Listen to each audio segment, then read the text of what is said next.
हैं और इनके चंगुल में आकर पुलिसकर्मी बर्बाद हो रहे हैं। ऐसा क्यों कर रहे हो भाई देवेंद्र प्रमुख?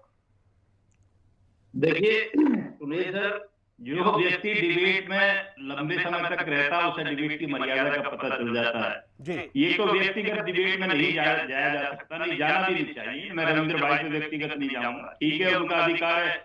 उन्होंने प्रधानमंत्री को कुछ बोला, मुख्यमंत्री को कुछ बोला, वो बोलते रहे, लेकिन मैं अखिलेश के लिए भी ठीक ही बोल रहा था, ठीक ही बोलूंगा और आगे प्रयास ये करूंगा कि तथ्य के साथ ही बोलूंगा। जी। जिस तरह हम पर ये इंगित किया जा रहा, मैंने वो जो बोला था कुत्ते से हाथ मिलाने की बात, अगली बात भी बताता हूँ कि आज की जो सरकार है, आज की जो कानून व्यवस्था, मैं नहीं कह रहा, आप इसका रिकॉर्ड उठाकर देखिए, एनसीआर की उठाकर देख लीजिए और पूरे देश के 22 प्रदेशों में जहां जहां भारतीय जनता पार्टी की सरकार है वहां का एक बार नजारा देख लीजिए। कोई भी चुनाव हो, आखिर मांग उत्तर प्रदेश के मुख्यमंत्री की होती है, योगी जी की होती है, और योगी जी से आप लोग डरते हैं, इसीलिए ज्यादा चिल्लाते नहीं और बदतमीजी भी करते हैं। डरना भी ठीक है, क्योंकि डर सही बात का होना जरूरी है। आपको पता है कि कानून और लोकतंत्र, संविधान के बारे में जितना ज्ञान योगी जी रखते हैं शायद ही किसी प्रदेश का कोई मुख्यमंत्री रखता हो, क्योंकि हमारे ही ज्यादा सरकार देश में हमारे ही है प्रदेशों में। इसलिए मैं अपनों से ही कह रहा हूं,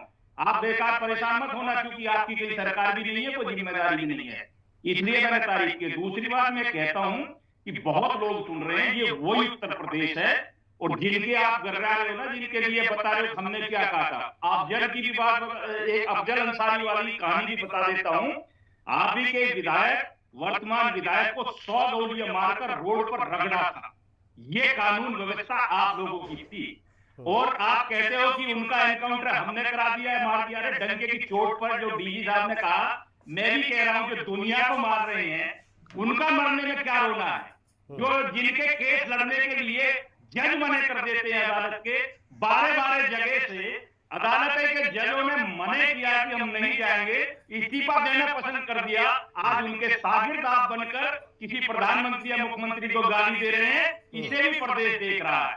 ये तीसरे पैटर्न की गारंटी भी है कि 27 में क्यों रिपीट भारतीय जनता पार्टी हो रही है। मैं कई बार अपने साथियों को कहता हूं, डंके की चोट पर कहता हूं, तथ्य के साथ जब कोई वक्ता प्रवक्ता बोलता है उसकी बात सुननी चाहिए, चाहे विपक्ष का हो चाहे। लेकिन देवेंद्र भाई, समाजवादी पार्टी ने कहा कि 27 में हम सबका हिसाब कर देंगे, 27 में हम सबका हिसाब कर देंगे जो भी बेहिसाब चल रहा है।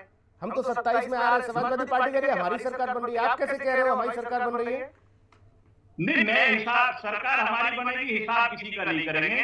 कानून और संवैधानिक तरीके से लॉ के लिए प्रयास करेंगे कि लॉ को, कोई कानून को, संविधान को न छेड़े। जैसे बेटी